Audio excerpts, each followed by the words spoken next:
You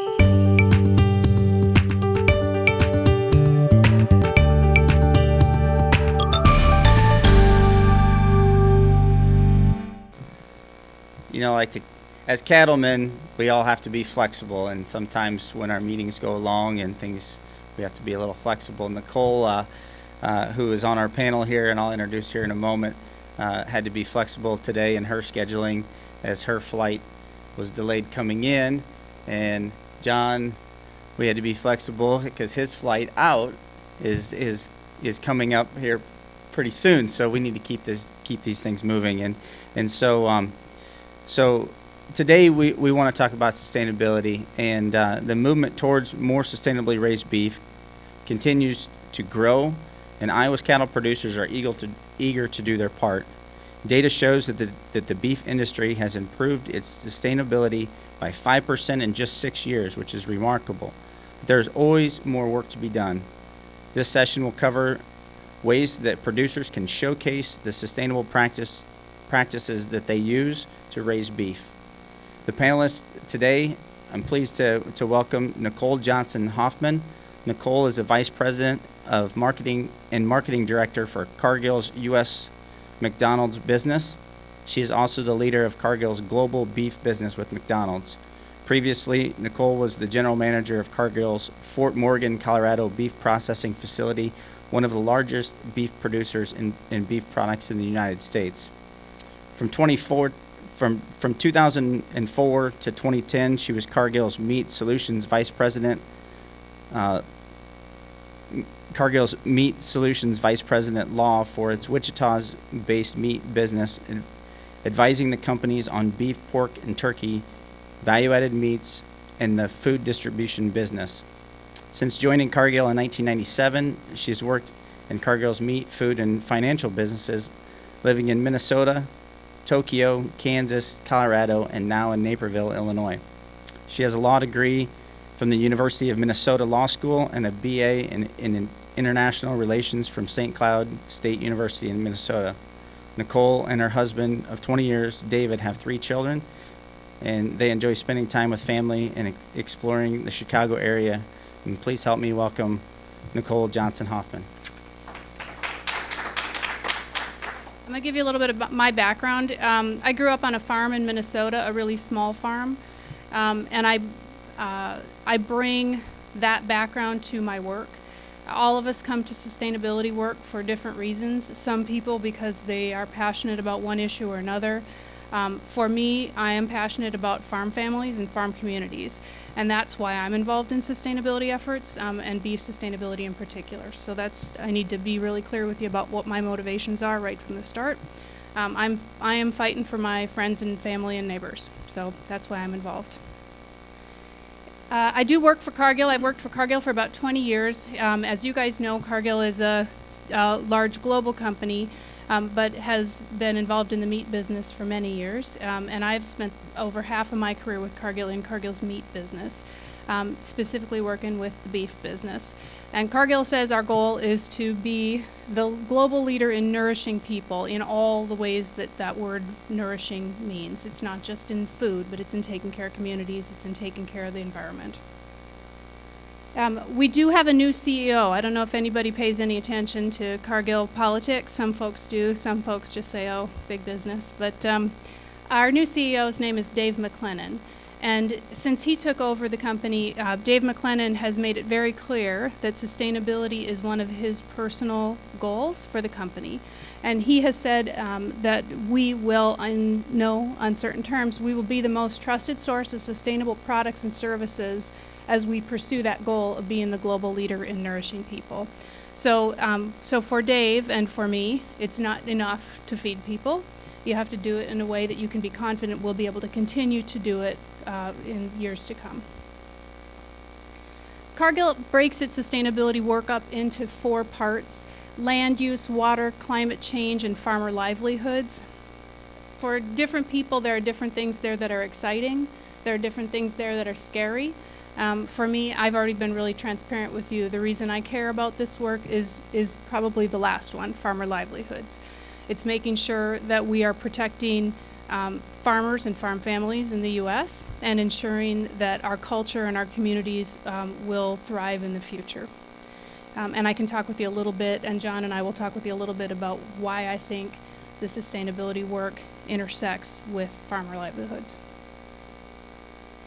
We have had some big high-profile announcements coming from Cargill that are interesting on the whole, right? So there's sort of the global sustainability actions that you read about periodically that are kind of, frankly, confusing for people like you and me who say, I'm not sure what that means. I'm not sure how that impacts my life, but it sounds good.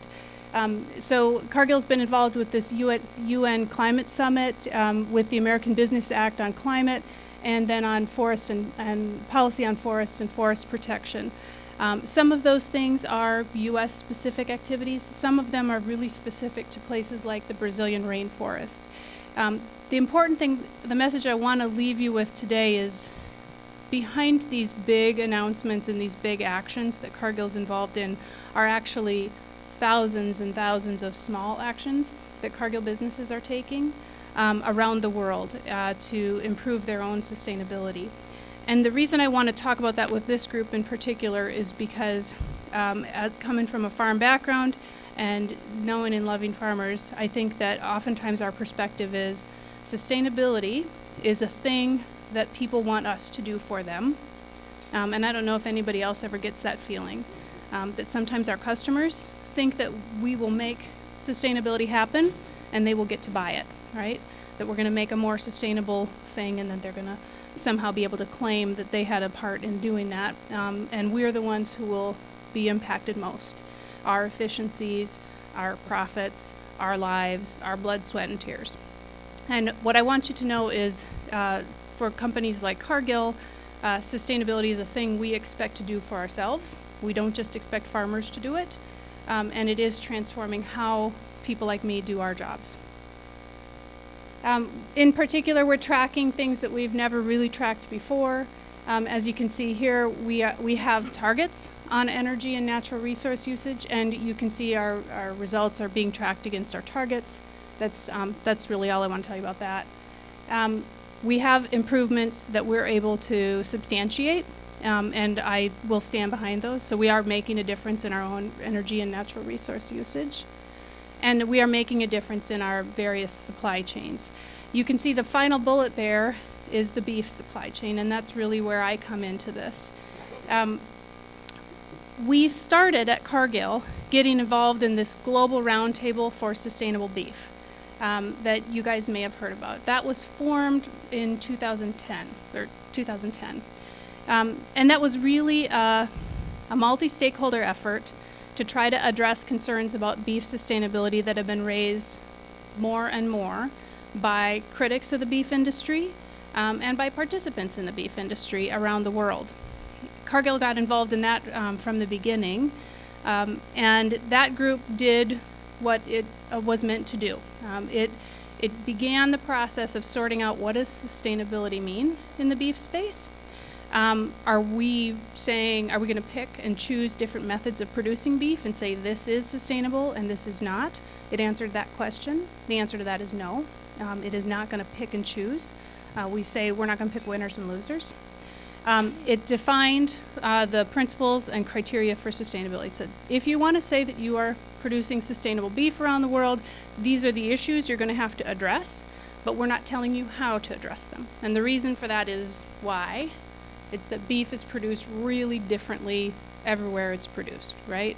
So you raise beef differently in Iowa than people do in Florida and than people do in Argentina.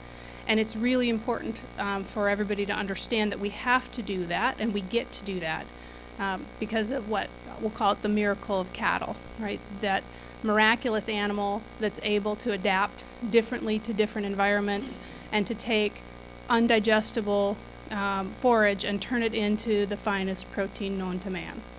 We embrace those differences, that diversity, and we want that. So that's the Global Roundtable's mission. It has essentially accomplished its primary mission. And then it said it's up to the beef producing areas of the world to figure out how we're going to help people understand what's driving improvements in sustainability and what's not, in their part of the world. So that work has now been passed to a new group, which John and I are both heavily involved in, called the U.S. Roundtable for Sustainable Beef. And the U.S.'s job is to take the global work that was done and interpret it. What does it mean in the U.S.? What does it mean in Iowa? What does it mean in Texas? What does it mean in Florida? And help beef producers and packers and retailers and further processors understand what it means for them, so that they can then say, I am involved in continuous improvement in beef production. I am involved in making beef more sustainable in the U.S. And all of that is accomplishing hard goals, right? Hard sustainability goals, natural resource usage, conservation, what have you. But it's also accomplishing the goal of helping address our critics. And we're doing it in what we call a multi-stakeholder way. That means that we have a lot of uncomfortable conversations with people who don't agree. And that's the point. One of the problems that we have in the beef industry is we talk to ourselves a lot and we don't talk to our critics enough. So the U.S. Roundtable has created a place where we can bring our critics in the same room with beef producers in the beef industry, and we all get to have an honest conversation directed towards the same goal, but we are able to participate in something that's constructive and that's engaging. And it helps address the criticisms that continue to get lobbed at the beef industry.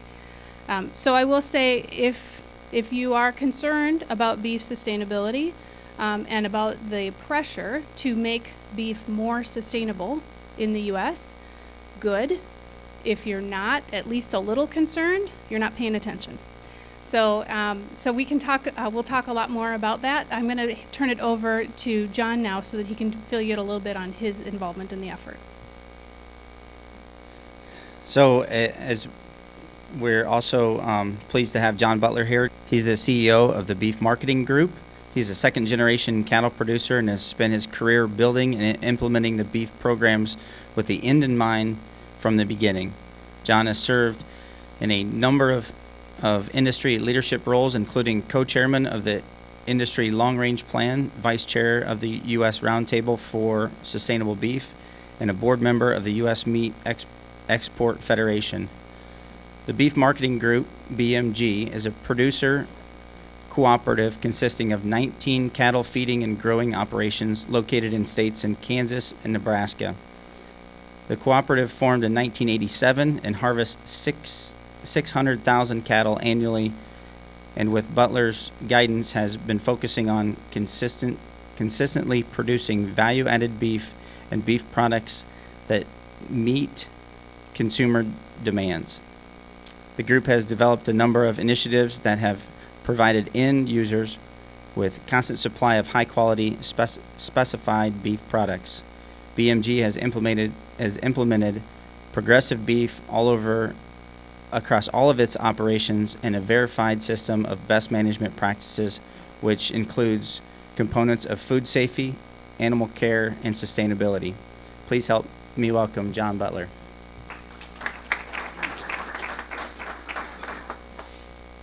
Thanks, Mark. And I'm not going to touch this thing because it seems like every time that happens, something happens wrong with it. It's really cool for me. I appreciate. I'm humbled by the opportunity to come and visit with the Iowa Cattlemen's Association this afternoon.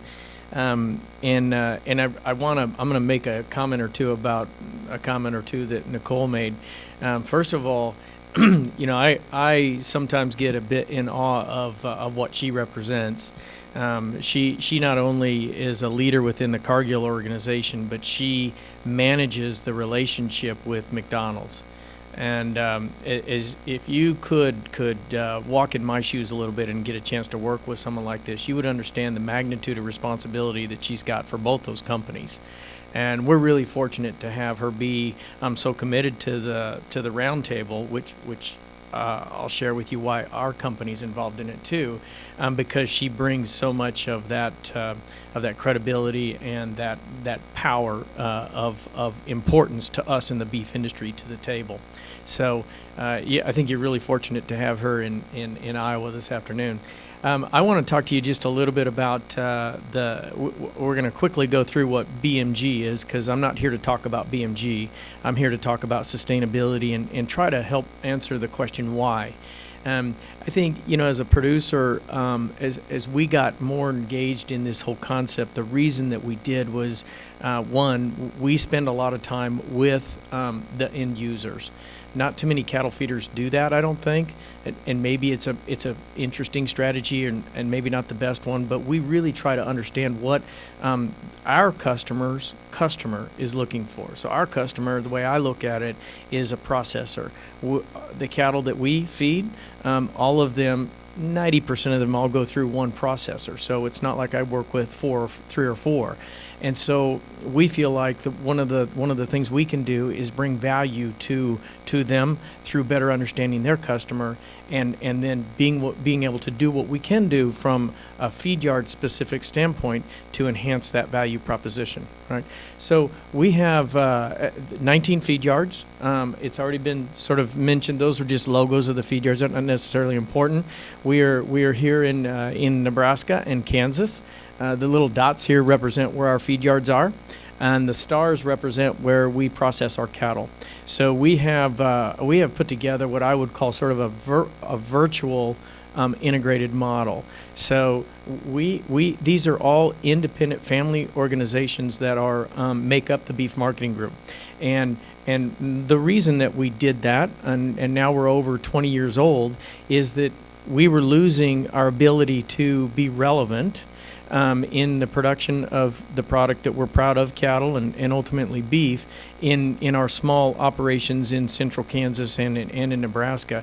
Felt like that if we come together now all of a sudden, if we can be like-minded, we can be relevant. And I use that word relevant only, it's not that we're big, I don't want to overstate that, but when we want to be an important part of the value chain, it takes the way our businesses come together. It takes numbers to do that, and it takes collective thinking. And so that's really the impetus of why we got together, and we do merchandise our cattle under certain business management practices, which makes our cattle a little bit different and certainly makes our culture within our business a little different.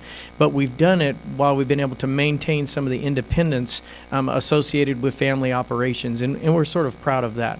This is probably the slide that does the best job for me in terms of the beef marketing group and sort of our commitment to and how we fit into the definition of sustainability.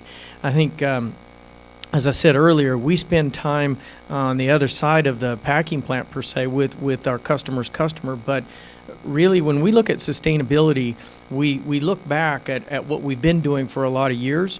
And a lot on this slide we've already been doing. We've been doing it way before the romance of sustainability and the name of sustainability came and got so much visibility in the last couple of years.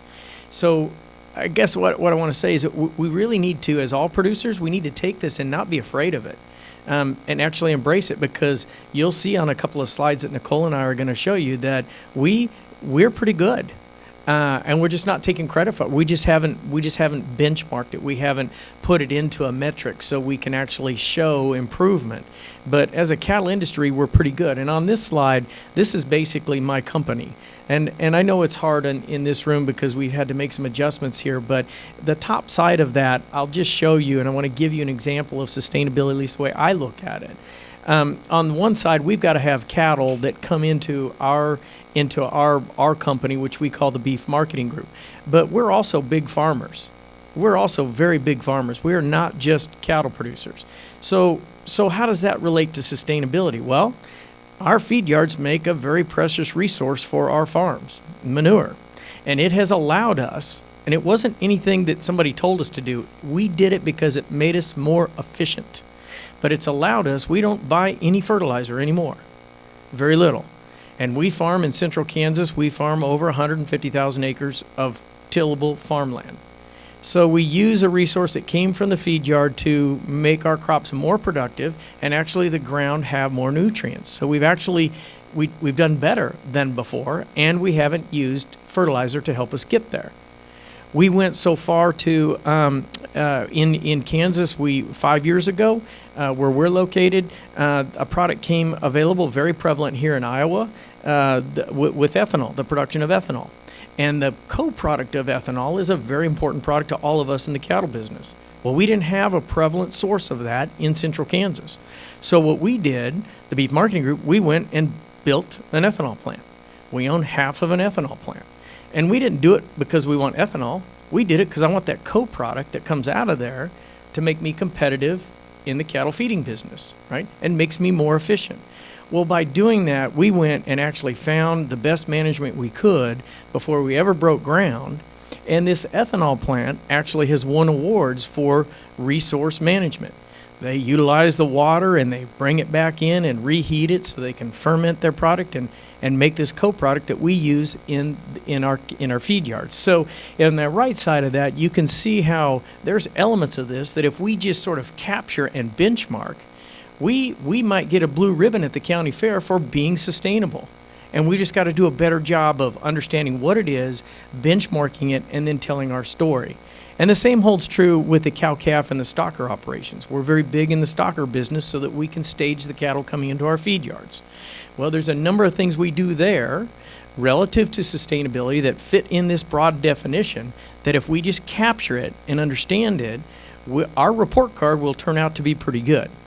The rest of that slide shows our sort of alignment or supply chain commitment to where we take our cattle, they go into a processor, we align with not only retail and food service, but distribution as well, with ultimately the consumer in mind. So I just wanted to show you that picture because I think it does a pretty good job of explaining the Beef Marketing Group and our structure and how we have done things here to align with the sustainability commitment, essentially doing more with less.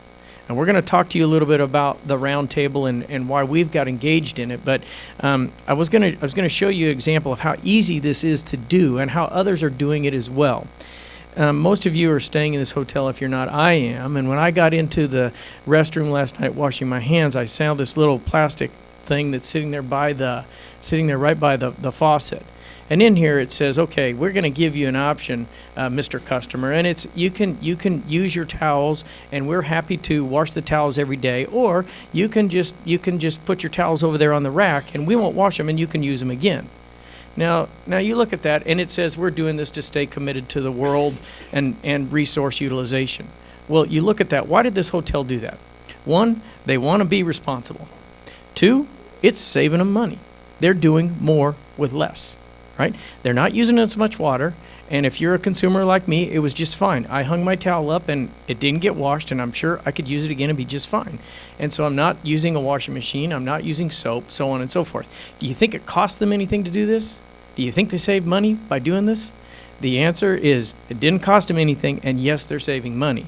So really, when we look at sustainability, I think one of the objectives I've got as I talk to fellow producers is to take some of the fear factor away, because we look at some of the sensationalism that happens a little bit. And you know, some end users and others will come out and say we want to have sustainability this by this time frame, and here we are on the production side and saying, oh my God, you know, it's going to be force fed to us. But if we really back up and look at it, it is not that painful. It really is not. So with this, I'm going to ask Nicole. I think it's your turn to come up here, and we didn't have a lot of chance to rehearse our deal here a little bit, so apologize in advance for our stumbling. But we're going to kind of go back and forth and sort of explain further sustainability. Okay, so one of the first things most people ask me when we start talking about the fact that I'm engaged in beef sustainability, including my mom and dad, they ask me this question: what does that even mean? So for some people that it's jargon. For some people it means a lot. I think that, can I ask a question? I just would like to get a sense for the folks in this room. Who here has a feeling that they have a strong sense for what sustainability means in the beef production space? Does anybody feel like they think it doesn't mean anything, or they don't really know what it means? I mean, it's okay to say that actually, because I hear that all the time, including from my mom. So don't worry, it's all good. What we mean by sustainable beef production is it environmentally sound? Is it economically sustainable for the farmer? And is it socially responsible, right? So if what we're doing is environmentally sound, socially responsible, and economically sustainable for the future, then we think that's what sustainability means in beef production. And we have to ask ourselves that question, and we need to be able to ask ourselves that question and answer it publicly for our critics in order to move forward for the industry, and in order to answer some of the questions that have been raised in that previous slide that John shared with y'all. So it's a fairly simple concept for me, and in part I don't want to get hung up a whole lot on definitions and debating words, because I actually know what it means in practice. So do you have a sense in your own business, in your own lives, what it means to make reasonably good, sustainable, environmentally sound, financially responsible, and socially responsible choices on a daily basis? Do you feel like you've got a handle on that? I do, right? I mean, when I ran the plant in Fort Morgan, I knew that meant I needed to know exactly how many gallons of water it took to process every head of cattle that came through the plant on a given day. I knew that that's what that meant. And I knew that it meant that I needed to use less water today than I did yesterday, right? That was my goal. And it's as simple as that. And I don't think we need to overcomplicate some of these things or make them more mysterious than they really are, as John said. We have some guiding principles for the U.S. Roundtable for Sustainable Beef that I think we want to take a couple minutes to talk about, because I think that I think this is going to address some concerns that people have raised. For some folks in our industry, they're concerned that this effort means somebody, and in particular somebody who doesn't really understand the farm or the community, is going to come in and tell you how to raise cattle, is going to tell you that you need to implement this practice when you know that this practice is better. And we believe with our whole hearts that that's not an acceptable way to pursue a sustainability agenda, and it's not going to work. So we have implemented certain guiding principles, including the first one there: defend individual operators' rights to make decisions regarding responsible production practices. My farm, my decision right. And I have this conversation a lot with business people from retailers and things like that who would like to implement a lot of on-farm audits or things like that. And we have a lot of discussions about what you call an on-farm audit. I call a guy showing up at my house where I live and wanting to walk through my land. So you need to understand the differences and need to be sensitive to the reality of the way we raise cattle in the U.S. We have several others I'm not going to read to you here, but what I want you to understand is to engage in this effort, you need to sign on for these guiding principles. We want a multi-stakeholder effort. We want to have our critics in the room, but they need to understand that these are the principles that we've adopted in order to move forward together. So I'm just making notes as Nicole goes through. One of the other things, if she mentioned it, I'm going to mention it again, around the multi-stakeholder structure of the roundtable. She talked about one of the reasons of having not necessarily all of our like-minded people around the table. The other thing that having those people at the table and those organizations brings is credibility. And so when we want to make a difference in terms of bringing product to the table and the entire value chain, if we're just special interest, which I would consider us special interest, we're all cattlemen, that's how we think, but if you want to be beyond that, it brings you to a whole nother level of credibility, and there's a delicate balance there. So we have all made the commitment that that credibility is essential. It is essential. And so that's another reason why that roundtable has such a unique construct. Okay, this is a picture, and again, I'm sorry, it's probably a little small for you to read in the back, but a year ago, you had a gal come here, Dr. Kim Stackhouse from NCBA, and she's sort of the program coordinator or administrator for the sustainability initiative that NCBA is involved in, and NCBA is serving as the administrator for our roundtable. Well, she did a bit of work that showed from 2005 to 2011, based on a lot of assumptions, how are we doing? What is our first report card? And I'm not going to go through all of this because you've already seen it or you may have had access to it. We can get this for you to look at. But really, our report card's pretty good. So we've improved in excess of 5%. So that means things like reducing our water use and our carbon footprint. And how did we do this? A lot of this, again, was not intentional. I'm telling you, in my opinion, relative to sustainability. We did it because as producers, we need to become more efficient. We need to continually improve, right? And we did that. We did that through technology. We did that through and this is for the whole value chain. It's not just for the feed yards. So the packing plants did a better job of using water. Nicole mentioned that earlier. The technology where we can produce, you heard the gentleman this morning talk about how many pounds we produce now per cow versus what we did 10 years ago. That type of thing is what she benchmarked and showed the improvement. Now, to me, history is important, but it's behind me. I need to focus on the future. But what this provides us is a benchmark. Now this is sort of our report card. This is the base. So as we want to continue to improve in all of these areas, now we have a place, we have a starting place. And so this is what the roundtable has got our arms around, and all of the community, whether it be, we really want support of cow-calf and we want support of feeders and producers in general. But when you look at the end user community, whether it be McDonald's or Walmart or Kroger, the great big players, they see this as a very credible benchmark. And now the expectation really is, okay, beef industry, what's next? How can you continue to improve? And I'm excited about that because it sort of puts pressure on us to do a better job. We're going to do that anyway, but now we're going to maybe get credit for it. So the way I look at it really is maybe from an opportunistic standpoint. If we do a good job, we can count on our partners that are responsible for providing this product to the consumer to really get more aggressive with it because we did our job. We showed that we were able to make significant improvement. The roundtable, I'll quickly touch on this. When it comes to strategic planning, I've done a lot of it. And I'm not real big on spending a lot of time, and I've been criticized for this, focused on the vision and the mission, because I'm more interested in the action. I'm more interested in, okay, what are we going to get done and how are we going to measure it and who's going to be accountable. But this is a brand new organization, so we need to spend just a little time around the vision. And Nicole talked about this when she touched on the principles. This is not a lot different. I guess from a cattle producer standpoint, from a John Butler standpoint, the most important thing on here is economically viable, right?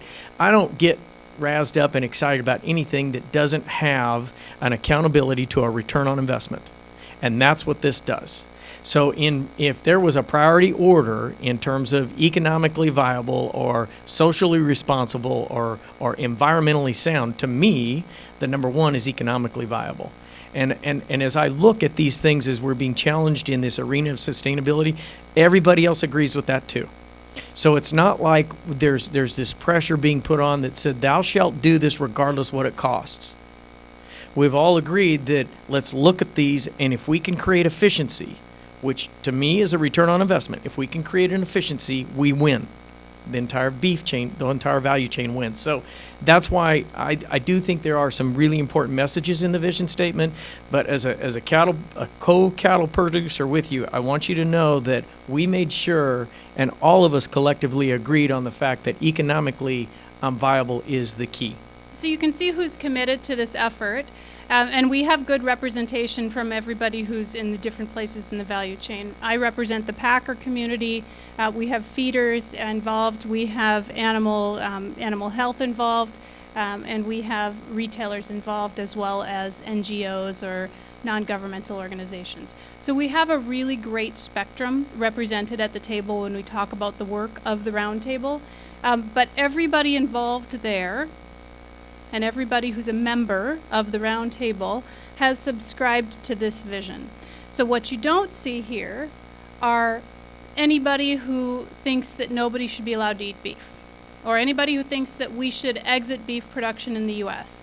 If you are interested in that agenda, good on ya, but you can't be part of this group. That's not the group for you. There's another group out there, and God bless, and go do it. But this group is focused on what we plan to achieve. And we have a tremendous number of members and a tremendously valuable participation from the members of the group. We launched officially last July, so this group's only been in effect for about 6 months, but it actually has taken us about 3 years to get where we are today.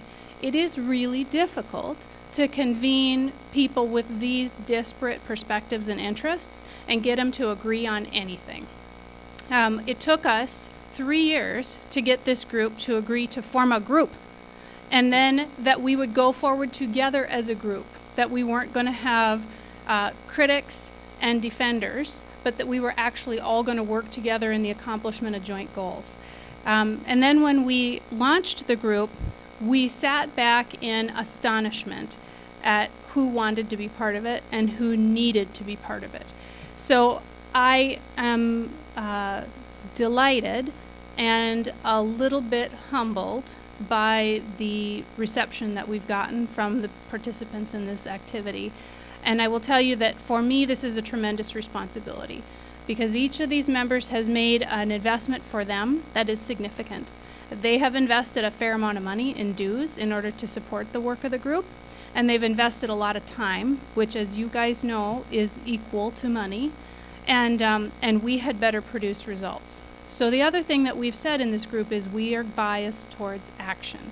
This will not be a group of folks who get together and just talk in circles, who use buzzwords, and who issue press releases. We intend to do work. And if you don't intend to do work, again, there are other groups for you, but this isn't that group. In part because I feel the weight of this responsibility every day. So what is the work of this group? What we have decided this group is going to accomplish is 3 specific things. We will develop sustainability indicators and goals. So what is the thing we're going to measure, and what is the goal we're trying to get to? That is the most difficult thing we're going to do. It's the most important thing we're going to do. It's going to be the most controversial thing that we do. It's going to involve a lot of long discussions with people who don't agree with each other, and that's the point. When we get to the outcome, it will be credible, it will be supported by everybody in the group, and it will have meaning to our critics. So that's the first thing that we're going to accomplish. That's that first group. It's co-chaired by Nancy Labby and Ben Weinheimer. Nancy represents World Wildlife Fund, Ben, Texas Cattle Feeders Association. We will also have another group that's working on verification. So that is, how am I going to prove to other people that I did it? We used to say in the beef plant, it's nice if you did it, but I don't care if you didn't write it down. It never happened. So we have to have a way of verifying to other people that we did what we said we were going to do. Trust me, I'm a farmer, I'm good for it, is apparently not enough for our critics. We actually have to give them something else. So we have a group that's working on what that would look like in a way that's acceptable and reasonable if you are a cattle feeder, if you are a rancher, if you are a farmer. What will you accept? And then finally, we have a group that's working on what we call sustainable solutions, and that is proving out theories for certain things that can improve sustainability. So you guys know it, right? Everybody's got a theory on, if I do this, it's going to reduce that. I can do this and it will reduce the amount of water I need to use. I can do this and it'll reduce the amount of technology I need to use. I can drive efficiency with this one change on my land. I can improve my grass with this one change in how I handle the land. This group is going to be working on proving those theories out. So it will be supporting actions, and it will be trying to identify the best and then spreading the word about that. So that is the work of this group, and it is hard as heck. It is voluntary. That's the other interesting thing here. Nobody's getting paid to do this.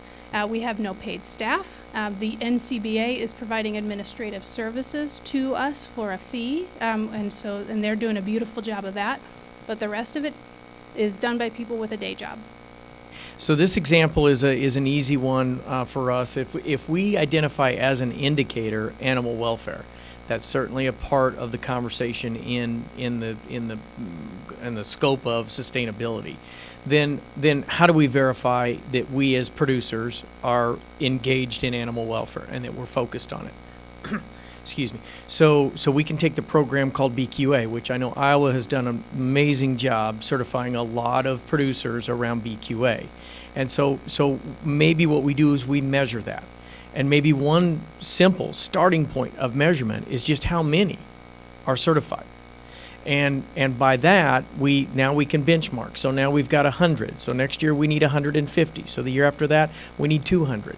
Because there is an absolute correlation between BQA education and better animal management. So it addresses the animal care, or the animal well-being objective. And so that may trickle into something a little further. And again, only if it answers those three criteria of economically viable, socially responsible, and environmentally sound. If it meets those, maybe we go to the next step and we look at actually a third-party audit. So that if we go into BQA, it goes beyond just animal welfare. It could actually talk about things like water usage, for example, in a feed yard. You know, part of our standard in our feed yards, we're gonna provide fresh, clean water all the time for all our cattle. Well, in our water troughs, we use a system where it's sort of an automatic flow water. Many of you do the same thing. Well, when there's not cattle at that water trough, I look at it and think, you know what, I'm probably wasting some water. Now, I'm not a scientist and I'm not an animal behaviorist necessarily, but I kind of understand I got to have enough there when it's hot. But and there's certain times maybe there's another technology I could use in terms of providing fresh, clean water all the time for the cattle without having this water overflow that is maybe a waste of a very, very precious resource. So if I start to measure those things, I think maybe I might be able to use less of it, which in turn, my logic says I'm going to save a little bit of money doing that. So this is just an example. We don't have the indicators yet, but we didn't want to leave you thinking, what the hell what were they talking about? And I promise you, this is a very likely one, and BQA is a very likely verification of the fact that our industry is moving down the road in terms of being better caretakers of the cattle that we've got. So we wanted to make sure that we gave you an example of that just as we get started. I know that the indicators have done some work, Nicole, and they've got as many as 25 indicators that they're considering. What the leadership has done is challenge them to say, hey, narrow that down to 5 or 6. We got to have something we can get our arms around. And that's the exercise, the process they're going through right now. But I'm pretty sure you can count on water being one of them. Animal welfare is going to be one of them. Carbon utilization is going to be one of them. Those are probably 3 pretty likely ones, and there may be a couple of others that filter through there. I'm kind of excited about that because I think we as an industry have a ready-made way to measure a lot of that and actually potential for us to do a lot better than we're doing today. So John's example is talking about on the farm, right? But any indicator we select is actually equally applicable to everybody who's in the value chain. So this is not something that we do on the backs of farmers. If I'm asking a farmer to do it, if I'm a retailer, if I'm McDonald's, I'm signing up to do it too. If I'm a packer and I'm asking a farmer to do it, I'm signing up to do it too. And so we're saying to everybody who's participating in the roundtable, you can't assign work to everybody else. If you're assigning work, you're going to be doing it too. So I hope that gives people a little bit of comfort, because I do sometimes hear that from cattlemen and women around the country. Okay, so that was intended to get you thinking about what we mean, because it is kind of hard to wade through all the language. And now we come to the fun part, which is answering any questions, and I swear to you nothing's off limits, that you want to discuss today about sustainability, about the U.S. Roundtable for Sustainable Beef, who cuts John's hair so well, whatever. We can go whichever direction you want to take this. I walked in a little late, so my question is, help me wrap my arms around what is socially responsible. What's that term? Sure. Socially responsible, when the Global Roundtable for Sustainable Beef was pulling out some of these concepts, what they meant by that was, are you taking care of people in the community? Do you have negative impacts on the community that you haven't taken into account? And for people in the farming side of it, it's actually been an opportunity for us to talk about the benefits that having agriculture in our communities brings. So social responsibility is a way for us to say, yeah, there's cost. There's environmental costs. There's all kinds of cost in beef production, for example, but there's tremendous benefit to our communities, and the social responsibility piece allows us an opportunity to talk about that, so that it doesn't get lost that we employ people, that we enrich towns, that we provide money that keeps small town America alive, that we are helping to protect a culture that matters to us. That's what we mean by that term. The sustainable movement's fine, but all it is we've been doing it for 100 years of animal husbandry, and so, but let's put it into a different perception. When I go to a restaurant and then you go into the restroom and you see a sign that all employees must wash their hands, I want third-party verification that they are doing that. I think the verification piece is the one that is hardest for people who work in agriculture to swallow. And we need to, first of all, we need to accept that trust me doesn't work. Trust me used to work. People in cities used to know farmers, and they used to have more trust and faith in us, frankly. And they don't know farmers anymore. They're 3-4 generations removed from the farm. Grandma's not on the farm anymore. They don't have any idea who's making their food. And when we say to them, we've got this, trust me, it's just not going to work anymore. Now, that being said, verification is something that people who work in big corporations are really comfortable with and are used to. And they don't really realize what it means to folks on a farm. And they don't really realize the difference. I tell them all the time, do you think that people go into cattle ranching because they want to be told what to do by multinational corporations? That is not why farmers farm. And if they wanted to do that, they'd come work for Cargill. I don't mind being told what to do by a big corporation, but I can promise you that my friends and neighbors back in Clear Lake, Minnesota, care a lot. So we need to be really judicious about what we ask people to verify and how, because there is only so far that you can push the American farmer. What else are you worried about? What else is interesting? Two questions. I see McDonald's has a representative on this board. Yes, sir. Is that going to satisfy their buying sustainable beef by a given year? Is that what this is all about for them? And number two, when we saw this morning, I think it was already mentioned, how much more efficient our cow herd is today than it has been in the last however many years. Does that metric enter into this measurement as we're going forward, that we've already come this far? Yeah, you bet. I'll take those in order. So McDonald's has actually been engaged in this effort from the start. What people maybe don't know about McDonald's is that they are really active in agriculture, much more so than any other retailer I've ever been involved with. McDonald's employs a lot of meat scientists and people who grew up on farms and who came from agriculture. Their primary beef buyer is a gal from Texas, and she grew up on a farm, and she has a meat degree, and she considers herself one of us, and she's their beef buyer. They have been participating in this effort as a member of the industry, not as a customer to the industry. For them, it's a very big difference. They see themselves as being hand in hand with us instead of standing back waiting for us to deliver something to them. I really appreciate that about them. They have made a long-term commitment to this work, and I think we can count on them to participate going forward and to support it. They need to satisfy their critics, and we have to help them. We want retailers like that to win. We do not want retailers who make American farmers and conventional farming sound terrible to win at the expense of retailers who are participating in improvements that are good for all of us. So they have a big problem because their critics come after them for their footprint and because of their supply chain and all the beef that they do sell, and say, you need to be a force for good in the world. And they say, right, we are. And then their critics say, well, prove it. And then they came out with their Verified Sustainable Beef Pledge. I believe that this effort is a critical part of that, meeting that commitment. Now, that said, their commitment actually is just somewhere in the world. By the end of 2016, they're going to buy some verified sustainable beef.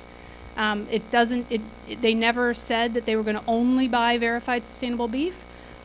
Or that they were ever only going to buy verified sustainable beef. They just said somewhere in the world, and I can tell you they are gonna, and it's gonna be in Canada, because Canada has some stuff in place with traceability that made it easier.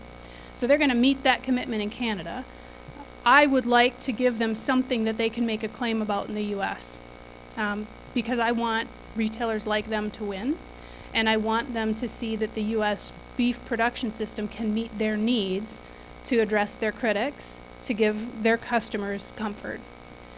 So that was question number one, and question number two was, say again? The metric of how much more efficient the cow herd is today. yeah. We produce 100 pounds more beef off the one cow than we did before. Does that enter into the metrics that you're working with there? Yeah, so we haven't lost the tremendous strides we've made in the industry.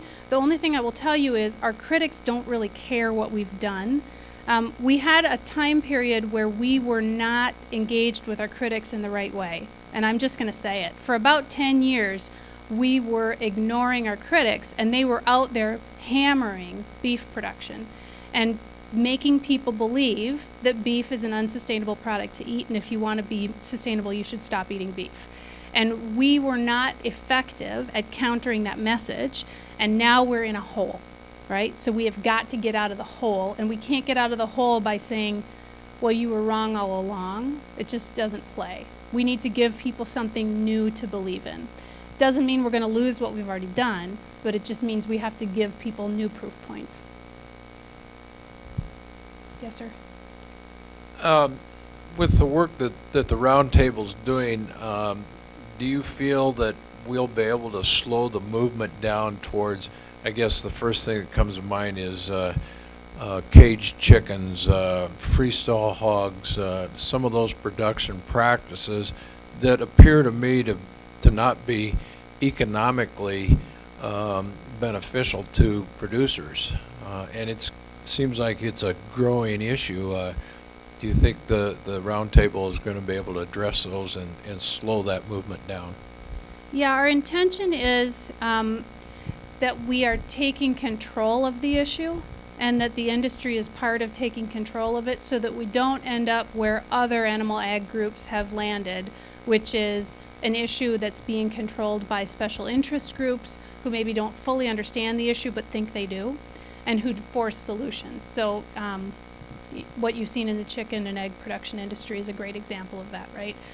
It doesn't actually, what the activists think is humane and sustainable doesn't really hold up to scientific scrutiny, but in part it's because the industry gave everybody the Heisman, right? I mean, you know, when we're so defensive and we don't engage with our critics, they will go off and make rules without us. So I believe that we have got to be part of helping shape perceptions, and that's what this U.S. Roundtable is meant to do.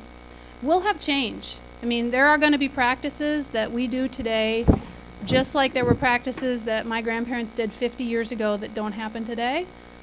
You know, 50 years from now, we're going to raise beef in ways that are different. And I'm okay with that, as long as it's economically sustainable for farm families, and as long as it is, you know, is still going to produce beef for the world. Yeah, I mean, guys, let's be real. The Canadians are killing us. They have decided that they are going to go out to the world and market Canadian beef as being sustainably produced. And as an industry, because they're smaller and they have less diversity, and because they can make decisions more quickly, they've gotten ahead of the U.S. We believe in the U.S. Roundtable that that is our rightful position, that no one can beat the efficiency and the innovation of the American beef production system, and that it's crazy for anybody to say that anybody's doing it better than us. But the Canadians have gotten out ahead of us a little bit, and so we need to teach our brothers up north a lesson. I say it with love. I think we are really vulnerable when it comes to use of technologies, and by that I mean our antibiotic usage. I think we have to be realistic that our critics are really hot on that topic. They're gonna get hot on beta agonist usage, and we need to be real about that too. I'm not saying that they're wrong. I'm not saying that they're right. I'm just saying that it's coming, and we had better figure out a way to get on top of that issue, or people who don't share our concerns and people who don't necessarily know the science will make rules when we're not in the room. So that's one. We also need to be worrying about anything that would be large-scale impact to water quality. I think that's really important. Water quality and water usage. Nothing gets people agitated faster than the sense that agriculture is having a negative impact on the water their family drinks. So we need to address that concern. I think for the most part, we have good continuous improvement processes in place. I will say, we talk about continuous improvement, and I hope you guys know why we talk about that. It's kind of a corporate term, and so I feel a little silly using it, but what it means is we're not going from unsustainable to sustainable, that somehow we're going to get, that we're bad today and tomorrow we're going to be good and it's going to be great and we're all just going to have a parade. What I mean to say by that is everybody's at a different place, right? You've got small family farms, you've got big operations, you've got tiny little packers doing niche beef processing, you've got massive packers who own multiple plants. Everybody's in a different place in terms of the resources they can devote to this issue and all the time, right? But everybody can do better, and everybody's probably doing some good things. And if we get everybody trying to do better, we're not grading everybody on a curve, right? You got to improve, I got to improve. We demonstrate where we started, we demonstrate where we ended up, and then we're able to demonstrate to people that the industry's got this. The question is animal traceability part of it, part of sustainability? There are folks who say that you can't have sustainability if you can't tell me where that animal goes all the way back to the mama. There are other folks who say trivia about an animal's background is not the same thing as sustainability. So there are two schools of thought. One, I think the view of the U.S. Roundtable has been, you have a sustainable system for producing animals. You don't have a sustainable animal. So it's not about this animal tagged, 0147 and tracing it all the way through its life from here to here. It's about, is this system sustainable? Is this system sustainable? And the animal makes its way through these good sustainable systems, and the outcome is sustainability. But there are critics out there who say, unless you can tell me where that animal was born and every place it ever went in its life, I'm not going to believe you. We're trying to adapt and live with that difference of perspective. In the beef production cycle, there's different, you have conventional beef, you have natural beef, organic beef, non-hormone. Are those included in your sustainable movement, or are they outside of their circle? And let's say the natural grass-fed guy says, well, hey, I'm more sustainable than they are. How do you counter that argument? We would definitely have said that we will not pick winners and losers in production systems. So I will say that really clear. We are not going to allow one production system to be classified as sustainable and others as not sustainable. We will talk about what's your water usage. Are you using less water today than you did yesterday? How are you handling your waste? How are you handling your animals? Are your animals healthy? We'll talk about that. If you want to you know, raise Kobe beef or Wagyu beef and rub them and, I don't know, feed them butter. I don't care. Whatever you want to do, that's fine, but I'm not getting into that with you. We are focused on large-scale solutions, and we are focused on moving the entire system. So there are people who are really interested in niche production methods, and frankly, I think that's great. I love niche production systems. I grew up on a organic dairy goat farm, okay? God bless you if you can make a living at it. You should have at it. We also could feed about 4 people with the output from our farm. And we worked really hard. So, you know, if that's the life you want for yourself, you should do that. But you can't tell me that you can feed the world that way. And frankly, I'm not passionate about producing beef for billionaires. I'm passionate about producing beef for regular people. And in order to do that, we have to do it on large scale. It's a tension for sure. But we are not going to be co-opted in this U.S. roundtable by those special interest niche groups. I haven't heard much yet about monetary reward for some of the things that they're offering. And just an example of your picture there, I see an RFID tag and a dangle tag in there. And I assume you're doing source verification, and that all has a cost. You know, is McDonald's willing to pay for that extra cost? I've run SAV's paperwork down, and I know that costs money. Yeah. And I know it costs money to put that tag in there. And I know it takes labor. And what is your response to that? That's a great question. I used to buy SAV cattle at the plant in Fort Morgan, so I know they cost more. Whew, doggy. They cost more.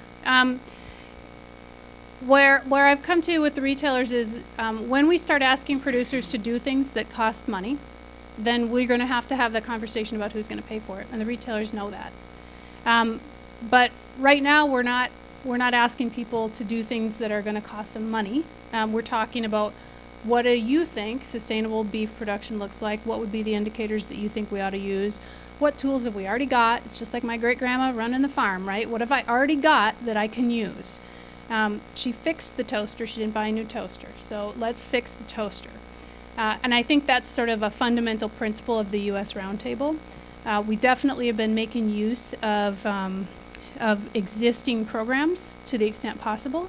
And for beef producers, we already have checkoff funded activities, significant numbers of checkoff funded activities that we should be able to utilize, because y'all are already paying for that. So we need to make sure we're making maximum use of existing programs. That being said, some retailers can afford to pay for niche beef. I call it magic beef for magic people. And some retailers can give you an extra buck for that, right? But the retailers that aren't selling magic beef for magic people can't afford to do that, or we know that they won't succeed. And all we'll be left with are the folks that maybe that aren't great partners for our industry. So as an industry, we have to decide who are we going to help, who are we going to enable, who are our partners, and who care about what we care about. And we maybe are going to have to put a little extra effort in to help satisfy their needs. That's just one woman's view, and I respect the right to disagree, but that's my perspective.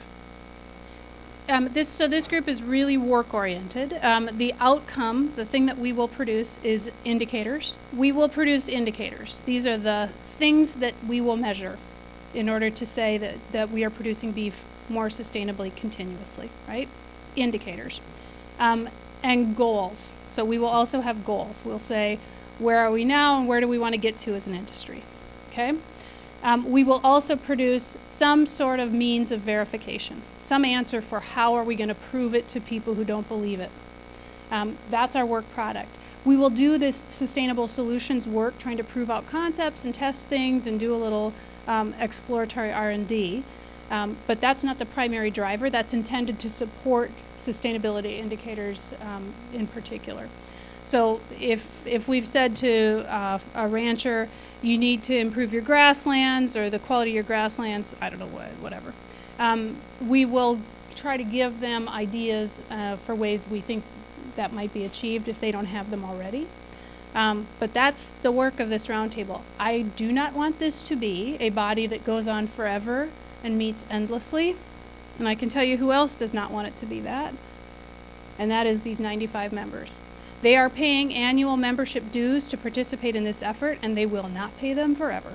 So I expect that we will get the indicators done within probably another 6 to 9 months from now. Remember, we did just start this work last July. The Canadians took about 2 years to get to where we are today, and so we've done it in 6 months, so USA. But it is time consuming. You definitely do not want this indicator development to go too fast. Because if it goes too fast, that means we've got not enough voices in the room, and that means somebody's not going to get what they want. Either we're going to have special interest groups who create indicators that we can't live with in the industry, or we're going to have industry-driven indicators that nobody outside of the industry cares about or thinks matter. So we've got to fight about that for a little while, that fighting process is what you really want to have happen in order to get something that's useful. We have our 1-year plan was get started on the work of the group. That was our 1-year plan, and we do not want to get too far ahead of that. John talked about you can really get sucked into spending a whole bunch of time talking about your mission and your vision, and you can have a lot of meetings. So we haven't done that yet. We decided that we would do strategic planning near the end of our first year. So this spring we're going to do strategic planning, and that's where we're going to talk about, okay, now that we've got the urgent work in progress, what's going to be the next 5 years. I do agree with you. This has to be iterative. It's going to change and develop as the science changes and develops. But I also didn't want to sign on to something that was going to be self-perpetuating kind of endlessly, because those groups never accomplish things. And the other thing that I would say is those groups sometimes tend to take on a life of their own, and sometimes special interest groups get in control, and now you got a group that's way off where you started. So we're trying to keep it limited in scope. Yeah, so how do we take these concepts and what's the takeaway when you leave this room and you go home today? When we go back in the countryside, what can we do in this room to drive that conversation? And there's several in this room that I know their stories, and that's important. The conference that we're wrapping up here is the title of it was Share Your Story. So go home and get involved in those conversations. You saw the video with Glenn Rao last night. You've seen what guys like Dave Petty have done on his farm. You've seen things throughout Iowa within cattle production, whichever part of that sector that you're involved with. In many different ways, you're all sustainable, whether it be through rotational grazing, whether it be buying a tractor that utilizes fuel more efficiently. Whatever it is on your farm, when you're down at the coffee shop and you're talking to somebody who is a few years away from the farm, a few generations away from the farm, talk about it. Share your story. There's things on our farm that we have a lot of improvement to make yet. And the challenge for me is to be transparent to that and not get the knife in the back from somebody from a rival, somebody who is very passionate because they read it on Google or saw a video on YouTube about the Cowspiracy or what have you. So I appreciate you coming, and please give a round of applause for Nicole. And thanks, y'all.